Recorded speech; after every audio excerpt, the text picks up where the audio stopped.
Welcome to Come to Papa on Raw Dog Sirius 104 and XM 150. My guest today is Nick DiPaolo. He's a brilliant stand-up comedian, writer, actor, and radio host. Fans know him from Letterman, The Tonight Show, and Conan O'Brien. He is a mainstay on Comedy Central, appearing on everything from the Celebrity Roast to 2 stand-up specials. His new stand-up special, Raw Nerve, airs April 30th at 9 p.m. on Showtime and will be available for download and purchase on May 2nd. Very excited to have my good friend and this great comedian with me today, Nick DiPaolo. Nick, we did a show for Greg Giraldo, The Benefit of the Beacon. And when we did that show, I was hosting, and what is so cool, and this happens every time that you're on, whether it's at the Beacon or the Comedy Cellar, wherever we are, and I always am conscious of it, you go on, and all of a sudden, the comedians who are downstairs eating celery sticks and Coke Zero come creeping up the steps. And most notably, the staff, like the union guys, the guys who don't move, who've seen a ton of stuff, they don't get off their ass for anything, they're just jaded. All of those guys get out of their chairs and start howling. I mean, really howling. So what is it about you that attracts these jaded people who nobody else can make laugh? Well, it's, you know, it is. It's, we're like souls, you know. They go, he's a jaded asshole like me. Same reason fat chicks watch Rosie O'Donnell and go, oh, she's just like me. Fat and fucking ugly. Can I say that? And still be successful. But what's funny, you mentioned the union guys. I'm anti-union. I have a whole chunk of my special. Oh, you do? Where I shit all over unions. No. Well, I love the guys. I like the guys. The guys, yeah. I don't like the organizations. Right, and what politically they're doing. Well, yeah, I'm sure years ago, unions had a place in this country and would chain a woman to a loon for 18 hours without a shit break to make umbrellas. But now they want $200 an hour to put on a bumper on a GM car. Go fuck yourself. And, you know. but now these guys are going to cut it. Oh, great, it's our favorite guy, Nick. Look, they're hardworking guys. I'm just saying. Yeah. Like George Carlin says, once you get into a group and you get armbands and hats, then it starts to get ugly. You know what I mean? But the average guy on Broadway, the guys that move the furniture, what do they call those guys? The furniture guys? Yeah, yeah, Bob and Tom. The average salary is $250,000. Wow. To do that stuff. So it is amazing. I just did a TV. I was just doing like a morning radio thing, TV thing in Florida, and I had my mic on. And they're like, okay, you're done. And I just put my hands out to the side. Oh, we can't. Because I'm used to you not even allowed to touch your own microphone. That's right. If you touch it, the union guys come over and beat you up. Right. So I just put my hands out. They're like, no, we have no unions here. You can take off your own mic. The guys, I like them. Colin, our buddy Quinn knows all these guys, and I've met them. And they're hard-working stiffs. Right. And they loved my show that was on for 5 minutes in New York. And did you know a lot of those guys when you were growing up? Is that the kind of the guys you were surrounded by when you were... Not. Was your dad a union guy? Was he? No, actually, you're right. In 6th grade, a bunch of kids are already in a union. They were Italian thugs. No, I didn't. No, my dad. No, he was just. What did he do? He was a business controller for my uncle. My uncle owned a very successful machine shop. My dad did the hiring, firing, the books, and like the white collar, more white collar. Yeah. Was he strict? With me? Yeah. Not so much with me. I could come home, 1 in the morning drunk. He wouldn't do anything. My sister knocked right on her ass. Oh, really? Which I loved. I sat there and watched it. I was like AJ Soprano when Meadow came home drunk or something. I'd just go, I want to watch. Italian dads have a hard time with the girls. My father was the same way. Exactly. He just did not understand anything but brute force to stop them from going out of the house. I'll give you an idea. You asked me about that with how he was with my sisters, and this is a true story. My sister was going out with this dirtbag when I was like in 7th grade. She was in high school. This kid, Brian Howe, he had hair down the middle of his ass. He looked like Axl Rose before Axl Rose. Yeah. And we went to a football game on Saturday afternoon. The high school was playing. My parents are there. Somehow the kid sees my father, gives my dad the finger. My dad didn't like him. No. So my father chases him. At the game? Outside the fence. Picture this. My sister's there with all her friends. My father is chasing her boyfriend for like 100 yards, grabs him by the back of his hair and slaps. Oh, no. And everybody saw it. The next day, he was known as Big Nick throughout the high school. Really? And wow. And then and did she break up with him? Eventually, she did. Yeah, my father gave her. She didn't fight him. Your father on it? Was she? Oh yeah, they were those. Yeah. What did you do? Yeah. Oh, there was that for a while. Yeah, and he doesn't care. No, he's just, I can see the same thing. I've got these two little girls, and I there you go. I see, you just see guys already just kind of give it like a quick look, and you're like, what? She's so little. This is going to be horrible. Well, quit putting her in leather pants, Tom. She likes high heels. Yeah. But your dad, was he a disciplinarian? Was he? Yeah. Because you were an athlete, right? You played football, and yeah, you were in kind of a discipline. I'll give you another example. My sister Darlene, my other sister, my older sister. It was you and two girls? Three. I got a youngest. I'm in the middle. I have a younger sister, younger brother, two older sisters. Okay.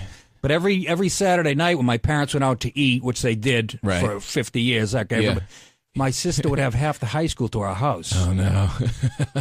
And I would sit there, and I'm in 8th grade, and they're coming in my bedroom giving me beers and stuff, Yeah. So I wouldn't say anything. Right. So finally somebody called on, we're having Sunday dinner one, and somebody called, we're having Sunday dinner, and it was some lady asking, about the party? Do you know your daughter had a party last night? My son gets sick at it or something. My father, what's he do? We're at the dinner table. He slaps me across the face. Why? Because I didn't tell him. Oh, you're his inside connection. And I saw this on The Sopranos, this exact scene when they yelled at Meadow for not ratting out AJ when he got drunk. My father cracks me in the face. Hey. What was that for? You're supposed to watch my back. That's right. What is this, the Gambino family? But my dad was, Yeah. But he was hard. Today, it wouldn't be considered abuse, but he was, with me, you know, he was quick with his hands. Yeah, right. And I had a smart mouth just like I do now, and had it coming half the time. Right. But you seem like, I always say to our mutual friends that you really should have kids because you already are like a hard ass. No, you're like a hard ass dad. Like you're like the guy that I could see you at the dinner table being like, who the hell?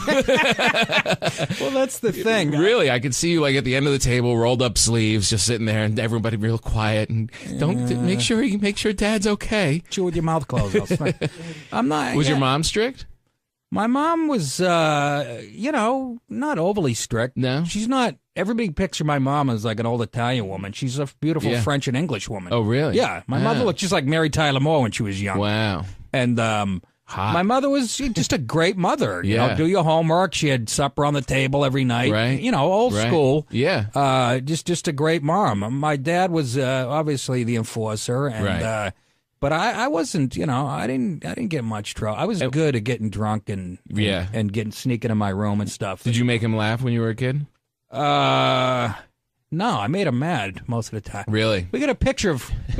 He was my Little League coach, like when I was like 7. Yeah. It's a picture of the local newspaper of him yelling at me and me almost crying in the paper. Oh, really? In the paper? I was playing third base. Ground ball to me 2 times in a row. He threw it into the bleachers over first base. And then they show him chewing me out. And it's in the local paper. And all our family's friends cut it out and sent it to my dad. I'm like this. I got like a puss in my face. He's like, got this stern look. He sounds intense. He sounds like an intense guy. Well, yeah, I mean, he's got that Italian. Yeah. His old man came over here from Italy in 1901 at age 15 with no money. Yeah. And this will give you an idea why my dad was a little strict. His father used to hit him over the head when my grandfather had to buy him new shoes because they couldn't afford them. Oh, really? You hit him over the head? He hit my father over the head with his shoes. And then when I was a kid, my grandfather they had a dog. My grandparents, I lived next door. Yeah. Every night, my grandfather let the dog out. He'd kick the dog in the ass. And I remember my father going, "Pa, why do you do that?" He goes, "Show him who's the boss."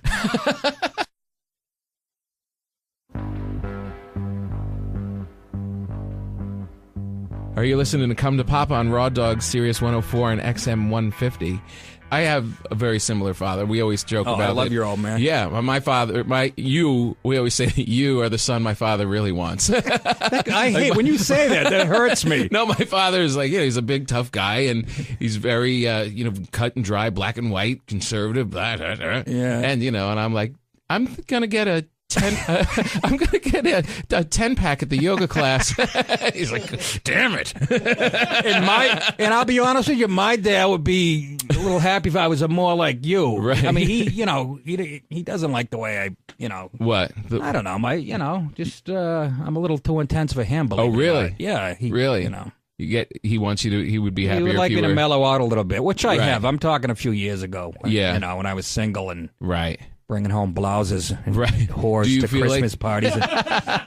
I thought I was doing him a favor. I'd bring home a chick on Christmas Eve with a leather miniskirt, and my father used to, I could see him going crazy. He'd be whispering to my brother, "Look how hot this brother," Kicking her in the ass just to show her who's boss. Yeah, but then he yells at me one night. Andy, my wife, who's my wife now, we've been dating for years before I married her. One Christmas Eve, I bring her to my house. Yeah. I go downstairs in the basement to watch TV. It's a finished living room. I fall asleep with a blanket on me. My wife comes down while I'm sleeping and sits next to me and starts watching TV. My father comes down and sees me with the blanket. Oh, no. And her not. He went ballistic. You don't know how to treat women. What's the matter with you? Grabs the blanket, puts it I really don't like the way you treat women. I go, I was asleep when she came down. I was down here an hour before. It's hilarious. Andy, by the way, is amazing. She is hilarious. She's attractive, smart. And she's so positive and filled with sunshine. Why is she with you? You know why? Because they look at me. You know how girls are. She saw me and said, "That's a reclamation project. I can fix this guy." And that's how you suck him in. But believe me, she's no ball of sunshine. She has her day, Does she? But she's smart, good looking, funny. Most insecure woman you'll ever want to meet. I have no idea why. I'll give you an example. Well, we'll be sitting on the couch at night watching TV. A beautiful actress will come on the screen, so I'll start jerking off, right? And she gets furious, like it's my fault, right? The Tyne Daly still looks good at 60. But no, but you guys, how did you hook up with her in the first place? Did the way see you doing stand-up? She did. She saw me on HBO. Young Comedian Special. This gives you an idea how long we've known each other. That was like in '93. Right. She said to her sister, she loves her Italians. So funny, her taste. It's almost sickening. Tony Danza is like her ultimate male. That's perfect. She saw me on HBO and Young Comedian Special and she said to her sister, "I'm going to marry that guy." No. And comes into Caroline's like 2 nights later. She saw that I was playing there. Or a week or two later. I was on Jon Stewart's show. Right. At a local talk show. And she saw me there too, and he plugged me being at Caroline's. So she shows up. Yeah, shows up with her really cute friend of hers. Just loaded for bear. Yeah. Ready. Both of them. They were knockouts. Matter of fact, I went home with my wife that night, but then I went out with her friend for a couple weeks, and she still holds that against me. I go, "You were both strangers to me." Yeah. It's not like I knew you. She had a whole fantasy. She was already married to you. And she won the ultimate thing. She ended up getting what she wanted. I mean, she's still pissed about it. Wow, that's amazing. How long did you date her before you got married? 9 years. 9 years. So you can tell my heart was in that proposal. She's also a hard worker. Persistence. Yeah. And you know what? And you know me, I come across as a little misogynist sometimes. She's the best thing I ever... Well, that's what's so... Best choice I ever made. Ever. Really? Yeah. What does she do for you? Does she keep she makes it dinner nice. And, no, but does she keep you grounded? Does she... She keeps me grounded. I mean... Here's the thing. I stayed single till I was 41 and messed around a lot. And I think that was the best thing I ever did. Right. Because you find out a ton about women. Right. And I knew, she's just, she's way smarter than me. She's my business manager. For a marriage to work, and you know this, the woman has to bring something to the table too, and vice versa. Yeah. And she really does. I mean... She's just, and Louis C.K. said to me one night, which I don't like the way he worded it. Right. He goes, "She's the best thing about you." And it didn't bother me then, but then I get it's on like YouTube. Now I want to rip his eyes out. Louis is always good with planting a little something in your head that rattles around for years. You notice that? Yeah. He's so goddamn smart, Louis. And you're right. He does. There's nights where I lay in bed going, "Why did he say that?" Right. I thought it was funny at the time, but you're right. One time he said to me, like when I was first starting out, he was like, "I'm not sure I like you," and I was like, "Wait, so for years after that, I'm like, well, does he like me now?" He was ridiculous. He is. He can get in your head, Louis. Yeah, But you say it too. I mean, she really. That's is. why it probably bothered me. Right. Right. Look, we don't have kids. That wasn't planned. Not having kids. You know, You were trying for a while, right? Yeah, and it's a biological situation with So right. You're going to adopt a... Yeah, I got my eye on a 15-year-old Cherokee girl who I saw in short shorts at the mall. And Is she up for adoption? No, I'm just going to sneak into the Banana Republic where she works, throw a sack over her head. I'm your new dad. Look, honey, I got me a Native American. No, so, I'm 49. I think it's too late for that. I got 1,000 nieces and nephews, and I know that's not the same thing. Right. But, and it does bother me, Tom. I see you with your wife and kids, and this it bothers me a lot. It does? Yeah. Yeah. You don't have your own. But then I get around a bunch of babies on a plane or an airport, and I go, fuck that. Right, exactly. I'm pro-choice now. You get to sleep a little bit. Yeah. You're not totally exhausted all the time. That's right. And you say, I'd probably be a good father. I don't know about that. I'm such a miserable. No, but see, this is something changes, this is right? what's always been a puzzle for me about you, is that if people see you for one shot, like at the cellar or something, and you're going off on something, and they'll be like, you can come off really hard and sometimes misogynist, or sometimes just sometimes hateful, downright hateful. Sure. But if you know you, or if you see more of your work, there's this little. I always say to Cynthia, there's a little boy in there screwing around who we all love. And it's until people see that balance, they think, oh, he's just that guy. But then when they but there's that other part too, which is why I think you'd be a great father. And that also why it works with Andy, is because there is this, you're a real guy. You're a sensitive guy, despite some of the stuff that you'll say on an off night. Yeah, well, but I blame those people for being so stupid to judge somebody after seeing somebody for 10 minutes. Oh, that's who that guy is. Well, you're pigeonholing me. Right. And it's usually the people who hate people who do that. It's good point. It's the left-wingers who claim they're so tolerant, and God forbid I prejudge anybody, yet they love to pigeon. That's what let's be honest, this business we're in is filled by people who don't think like I do. Right. And there's a lot of young chicks running the show now. Right. And all you do is say one off-color thing about women, and they'll hold that against you. That's why I have a problem with the industry. Hey, you should know. It doesn't, Right, exactly. Well, I think it's that snap judgment thing. I mean, because when you do a longer set, which people see in your special, which comes out, when is it? April 30th. April 30th at 9 o'clock on Showtime.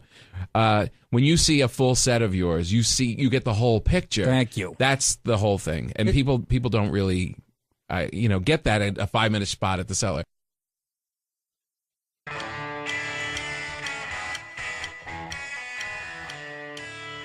Are you listening to Come to Papa on Raw Dog, Sirius 104 and XM 150? Another thing that I think is funny with you is when you're at the cellar or someplace small, which is so great to see you in that environment because it's so alive. But the thing I think that bugs you is you can see the audience. Like when you're at the Beacon, you're just doing your thing. They all have to watch you, but you don't have to see the looks on their faces. And because I know when you look at some young girl who's just like rolling her eyes, you can't not confront it. You are absolutely right. Isn't it right? You are so right. I'm a little too intense for a small room like that. Mm-hmm. They can see it in me. I don't smile sometimes. Right. I'm saying something mean. It's still funny. The real comedians are laughing at it. That's right. But I don't take the time, and I don't think I should. Mm-hmm. If I'm not smiling at that, I'm not going to slap one on for you. Right. Exactly. But you're right. And in a small room like that, it'll scare the dickens out of people. Right. It really does. And you're right. I'm super sensitive. And you can up see there. it. Right. Exactly. You're absolutely right. I like stages that are elevated. Yeah. When you're separated, you're just the entertainer.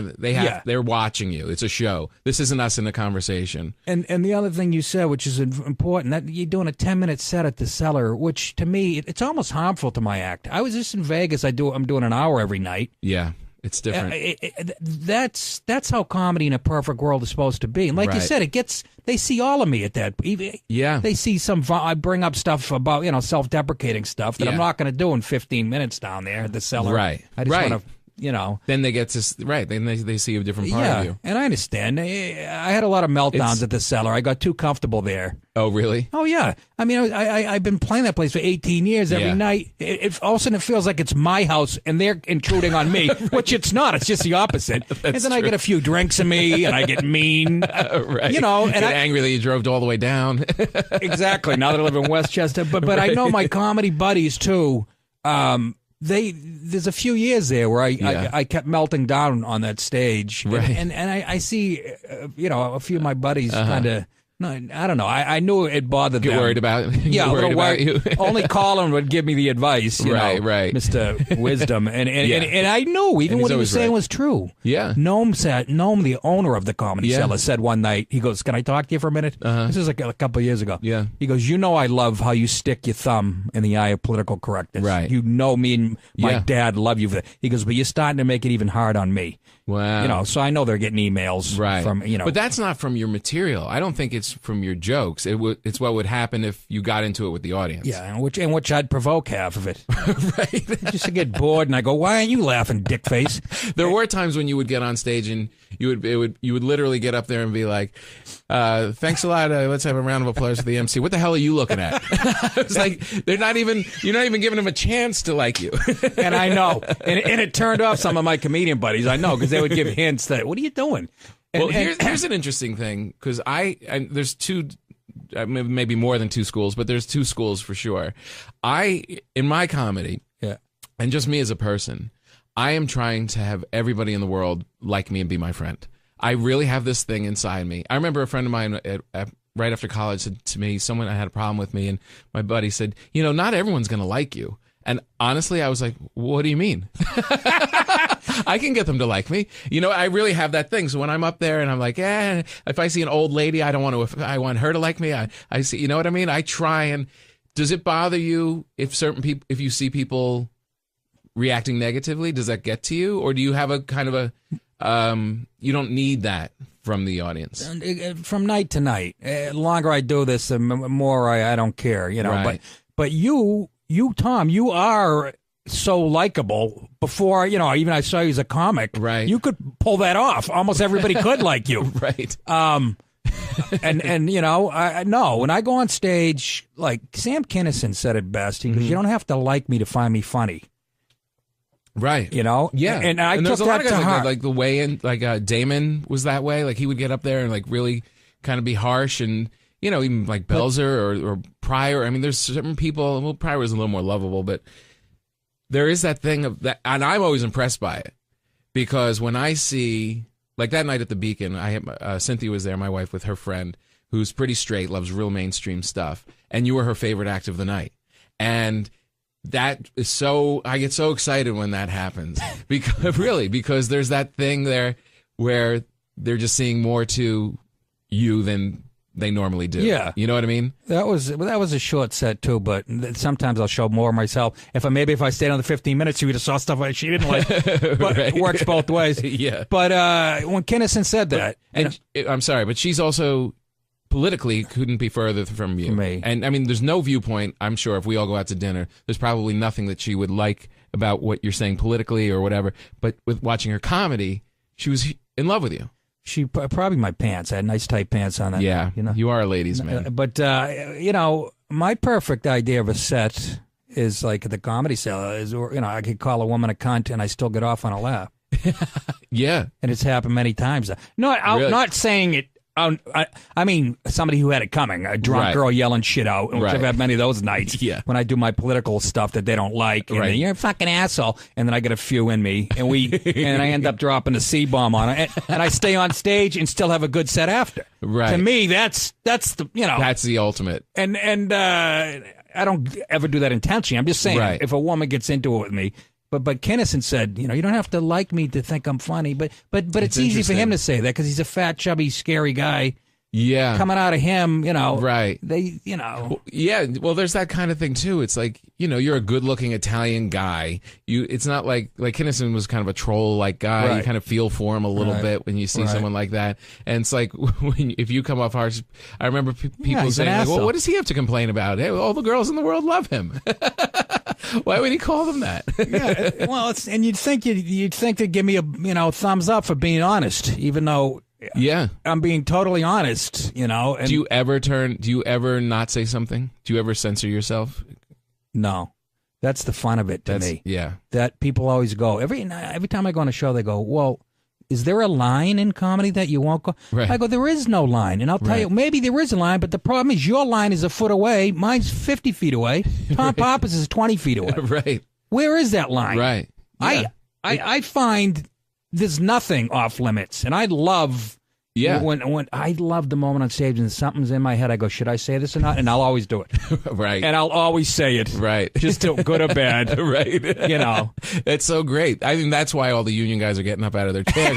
Because they're like, this guy's going to say anything. Well, they the union guys do like my bent on I am sort of that working class stiff. Yeah. Sitting at the bar next to you, reading the Post and calling Oprah a fat, whatever the fuck. And there's an honesty to it. There's no bullshit to it. And those guys, they see lots of song and dance. But when somebody comes out and is just being truthful, I think that's what the comedians see. I think that's what the union guys see. I think it's that, this guy is not full of it. This is going to be real and raw, and not everyone's going to be happy about what he says, but he's going to say it, and that makes it alive and exciting. That's why I do it. I mean, otherwise you might as well be, punching a clock every day. Right. Maybe like these guys do. They can't say it. You know what I'm saying? Yeah. I never take that for granted. That's right. It's probably stunted some of my commercial success because they're like, yikes. Right. But I'll never take that for granted. That I can go, my job, every night I can go. Yeah. And in this politically correct world we live in, and it's getting smaller, and where you can speak off, completely honest. Right. Comedy clubs might be the only place left. That you can do it. You're right. And I don't take that for granted. No, that's a big deal. I mean, I love it. I get off on it. Right. And eventually, who knows? Obama might have people stationed at, the funny bone going, hey, I go after him in the Showtime special. Really? So I'll probably get audited. Yeah, that's right.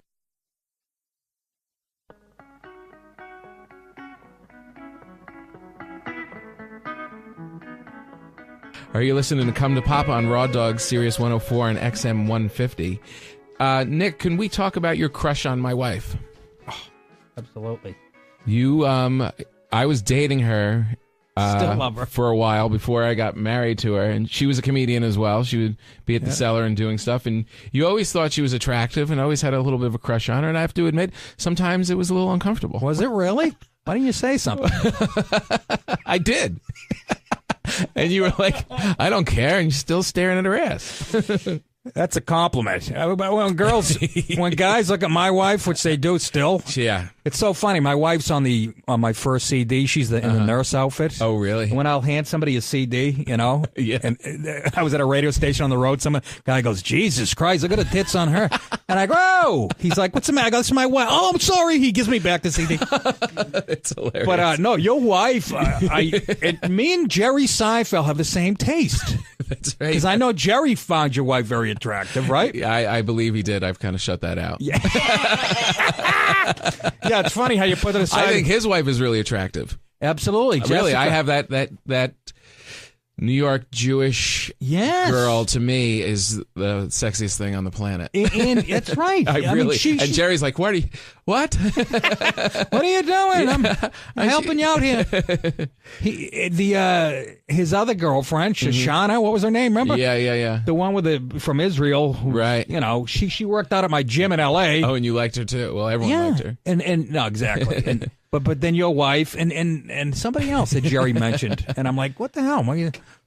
Is it hard for you? Because I never really had this problem, and our good friend Geraldo always had this kind of problem on the road. Like, there are always girls coming up to Greg, and you're the same kind of a guy. You're like the bad guy, kind of attractive. Like, the kind of girls that come up to you guys are the ones that want to throw down that night. The girls that come up to me, you're like middle-aged women that want to give me fruit from their bag.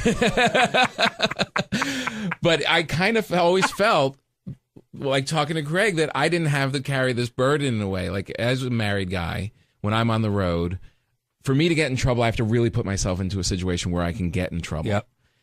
Where I feel like you guys, and correct me if I'm wrong, they're coming at you. It's almost like you don't have to do so much to get yourself in a trouble spot to get out of. Is that true? It used to be.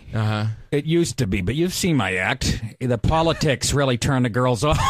Well, yeah, but you have a lot of fans. My first 12 years in the business, when I was doing semi-clean, not really speaking off the top of my head, and being totally honest how I feel about women and relationship. Right. Yeah, I used to have the pick of the litter. Oh, really? You know? But Would you do it consciously? Would you put things in your act like? I know guys sometimes their act is a way to get. Like Mitch Fattel? Right. Guys are dumb. I like big tits. Yeah. But they know they consciously are trying to get. It's foreplay when they're on stage. They're setting. I would never. You never did that part. Absolutely not. No, I'd put 4 handfuls of gel in my hair instead and wear a nice fitted shirt. But I'm not a sociable guy. You know me, Tommy. Even I don't like small talk. I did it. I was single for years, hanging out in nightclubs, and it became work years ago. Yeah. My wife, I always say to my wife, you got me at the right time. Yeah. I don't get, it's too much work. It's true. I don't have the cocaine money anymore. But just the willingness to have a conversation. I'll give you exactly. I'm not going to go through the fucking small talk. I'm going to buy you margaritas till 4 a.m, hope I might get a hand job. Who the fuck needs that? But listen to conversations about her sister at work and how she might get a promotion. Exactly. Really? No shit. She works at Supercuts and she's moving up, huh? But I'll give you an example. I was just at the Playboy Club. Oh, boy. I was at the Playboy Club this weekend in Vegas. That's where I was doing comedy. Yep. It's my second trip there. Yeah. First time I went, didn't even go into the Playboy Club. Right. Just went back to my room. So this time I'm definitely going to go just to see what it's about. Yeah. It's Hugh Hefner's birthday. So there's going to be 35 Playboy bunny. I didn't go in. I never went in. Why? Because my flight was at 6 a.m. I had a 5:15 pickup. Right. I got done the 2 shows. I had my check in my hand. Right. My opening act, Joe List, is like, I want to go up there. I go, he's dressed like a farmer from Kentucky. Right. What the fuck? Get your shit kickers on. So I got my check. I'm happy. Yeah. I go back to my air conditioned room. I'm watching Sports Center, and I couldn't have been happier. That's how I know my wife is. I'm like, how good you got it. I'm not even. I always feel that too, but you can never get credit for it. Whenever I say to Cynthia, "Do you understand? I don't do anything. I could go get laid up, but I don't." And she's like, "You want a medal? Of course you shouldn't." What do you mean you don't? They always say that. I know. Yeah, there's something about that. I did that gig at the Palms, and it's there's something about that environment. Everyone there, you can feel the hormones of the place. People are there to get laid. And there's that nightclub there too. That crazy, I forget what the name of it is. Yeah, it's right where I'm staying at the Palms Tower. Oh, that nightclub is right in front of the elevator. Boom, boom, boom, all night. And boom, it's right boom. in front of the elevator. Well, luckily, I'm on the 15th floor. I couldn't hear that. I was like, I'm going to go in. I'm going to go see what it is. Like, we got a skybox at the thing. I'm like, a skybox in a club? I don't even, like the bars I would go to even when I was single were the ones that were about to be closed down. Like, like they had a penalty box. One old guy and like a bad pinball machine. So we go up to the skybox and we're sitting in there and, we're looking down, and there's thousands of people just dancing like crazy below, and we're up top. There's 15 people, and I'm just leaning over the thing. It's almost like I'm like a class trip. I'm like observing what's happening, and this guy comes up and he's like, "Hey, you having a good time?" I'm like, yeah, good time. He's like, "Yeah, it's my girlfriend over there," and I look back, and she's like there with like another girl and another guy, and I'm like, "Oh, that's great. She really thinks you're attractive." I was like, "Oh, okay," and he didn't care what he was wanted from me, so he walks away, and then my buddy came up, he goes, "Dude, these are all swingers." I'm like, "What? We're in a swingers box." I turn around, they're all making out on the couch. I'm like, guy, I gotta get out of here. You're like fumbling with your key at the elevator. I gotta go. I got a $40 block of porn I ordered this afternoon. I'm a swinger too. Yeah. The early flight is a good technique. That first flight out is really a good technique because especially, we're not 20 anymore. There's that thing when you've got to get up and get to the airport. So if you have the first flight out at 7, you got to get up at 4:30 to get to the airport. If you go out and party, your whole week is shot, not the rest of that afternoon. Your whole week is toast. My whole weekend was shot just from taking the early flight out. I got home, I'm a vegetable. Right. Last night, I'm drooling like I had a head injury. I'm sitting in my recliner. My wife comes in, the Sox and Yankees on, and I'm nodding off. Really? She goes, "You must be really I couldn't sleep. I had a Latina bachelorette party in the room next to me all weekend. Oh, and brutal. they're fighting in Spanish at 4 a.m, screaming in Spanish. Lady's got her baby on speakerphone. Oh, my God. She's talking to her baby at home. She's in Vegas. And he's screaming on the... It's not loud enough. She's importing baby screams into the room. I call security. The guy comes up, knocks on the door at 4 a.m. I had to call security. He comes up. That's what he does. Opens the door. He goes, "You ladies all right?" And they go, "Yeah, we're fine." Why? Shuts the door. They go back to screaming. That's it. Instead of going, "Hey, we get complaints. Keep it down." What the fuck are you doing? I didn't say they were in harm's way. It's so funny because 20 years ago you would have been like, "Hey, girls, can I come on in?" Now you're there in your boxer shorts. Keep it down. That's exactly right. I'm trying to sleep over here. No, you're exactly right. But it screws me up because I'm only there for a few days, and there's a time difference you have to adjust to. Yeah. And the first night I stunk on stage. I couldn't remember half my shit. No, it's It's you really mentally have to exhausting. take care of yourself. You really, it's like being an athlete. As you get have older, to- you do. Absolutely. Yeah, I mean, you can get away with it a little bit more when you're young. But Yeah. even then, I mean, you know, to do an hour, couple shows a night, it's a thing. You really have to eat right and get sleep. And I mean, it really Stretching. I mean, and there are guys that you always like when you come up. There's always guys that are wasted on stage or getting high, but those guys all burn out. Absolutely. It doesn't really last. You got to be smart enough to know, because Yeah. it is fun. It's like when you go away to a lot of college fun. for the first time. Right. You're like, this is unbelievable. This The is Hard Rock great. Cafe, Yeah, the this bar's is right exciting. downstairs. It's easy to get lost in that shit. Right. You And know? then after a couple times around the block, you're like, oh, that place sucks. I'm going to have a headache. Wake up, I crapped on the ironing board last night. Wow. Fucking... Well, I got to say, I think the special is going to be great for you. I think it's going to be, like I said, I love when people can open up and see you do the whole thing because you're always pushing it and you're always truthful. And the older you get, the better you're getting, and it's only going to Thank you, it's Tommy. only going to Thank you keep so much, getting man. better. I think this special is going to be one of those things that people are going to see, and I think you're going to be one of those guys that always improves. It's like the guys that are always writing are always relevant.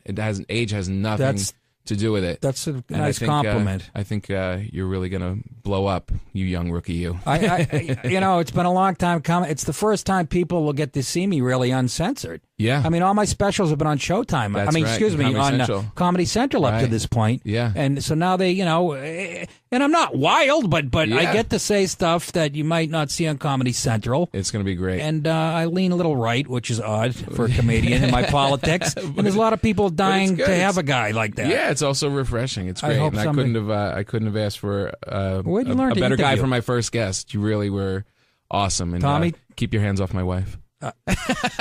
I've never laid a hand on her. My eyes? That's what bugs me is I think she likes you too. I don't think so. I never got that impression. Because if I got that impression, I would have stopped looking at her. All right, thanks, Nick. Thank you, Tom. She likes high heels. Yeah. But your dad, was he a disciplinarian? Was he? Yeah. Because you were an athlete, right? You Yeah. played football and Yeah. you Yeah. you were in kind of a discipline. I'll give you another example. My sister Darlene, my other sister, my older sister. It was you and two girls. Three. I got a girls. youngest. I'm in the middle. I have a younger sister, younger brother, two older Oh, sisters. okay.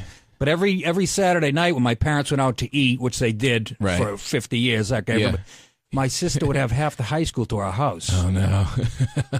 And I would sit there, and I'm in 8th grade, and they're coming in my bedroom giving me beers and stuff, So I wouldn't say anything. Right. So finally, somebody called on, like, we're having Sunday dinner one, and somebody called, like, we're having Sunday dinner, and it was some lady asking, About the do you, party. do you know your daughter had a party last night? My son gets sick at it or something. My father, what's he do? We're at the dinner table. He slaps me across the face. Why? Because I didn't tell him. Oh, you're his inside connection. And I saw this on The Sopranos, this exact scene when they yelled at Meadow for not ratting out AJ when he got drunk. My father cracks me in the face. Hey! What was that for? You're You're supposed to watch my back. That's right. What is this, the Gambino family? But my dad was, that stuff. So It come is on. amazing. I just did a TV. I was just doing like a morning radio thing, TV thing in Florida, and I had my mic on, And they're like, okay, you're done. And I just like put my hands out to the side. Oh, we can't. Because I'm used to you not even allowed to touch your own microphone. That's right. If you touch it, the union guys come over and beat you up. Right. So I just put my hands out. They're like, no, we have no unions here. You can take off your own mic. The guys, I like them. Colin, Yeah. Our buddy Quinn knows all these guys, and I've Yeah. met them. And they're Yeah. hard-working stiffs, Right. and they loved my show that was on for 5 minutes in New York. And Did you know a lot of those guys when you were growing up? Is that the kind of the guys No. you were surrounded by when you were... Not. What was your dad a union guy? Was he? No, actually, what'd you're your right. dad do? In sixth grade, a bunch of kids are already in a union. They were Italian thugs. No, I didn't. No, my dad. No, he was just. What did he do? He was a business controller for my uncle. My uncle owned a very successful machine shop. My dad did the hiring, firing, the books, and like the white collar, more Yeah. white collar. Yeah. Was he strict? With me? Yeah. Not so much with me. I could come home, 1 in the morning drunk. He wouldn't do anything. My sister knocked her right on her ass. Oh, really? Which I loved. I sat there and watched it. I was like AJ Soprano when Meadow came home drunk or something. I'd just go, I want to watch. Italian dads have a hard time with the girls. My father was the same way. Exactly. He just did not understand anything but brute force to stop them from going out of the house. I'll give you an idea. You asked me about that with how he was with my sisters, and this is a true story. My sister was going out with this dirtbag when I was like in 7th grade. She was in high school. This kid, Brian Howe, he had hair down the middle of his ass. He looked like Axl Rose before Axl Rose. Yeah. And we went to a football game on Saturday afternoon. The high school was playing. My parents were there. Somehow the kid sees my father, gives my dad the finger. My dad didn't like him. No. So my father chases him. At the game? Yeah, outside the fence. Picture this. My sister's there with all her friends. My father is chasing her boyfriend for like 100 yards, grabs him by the back of his hair and slaps. Oh, no. And everybody saw it. The next day, he was known as Big Nick throughout the high school. Really? And wow. And then did she break up with him? Eventually, she did. Yeah. My father gave her. She didn't fight him. Your father on it. Was she? Oh yeah, they were those. Yeah. What did you do? Yeah. Oh, there was that for a while. Yeah. And he doesn't care. No, he's just, I can see the same thing. I've got these 2 little girls, and there you go. I see. You just see guys already just kind of give her like a quick look, and you're like, what? She's so little. This is going to be horrible. Well, quit putting her in leather pants. Huh? That attracts these jaded people who nobody else can make laugh. Well, it's it is. It's we're like souls. They go, he's a jaded asshole like me. Same reason fat chicks watch Rosie O'Donnell and go, oh, she's just like me, fat and fucking ugly. Can I say that and still be successful?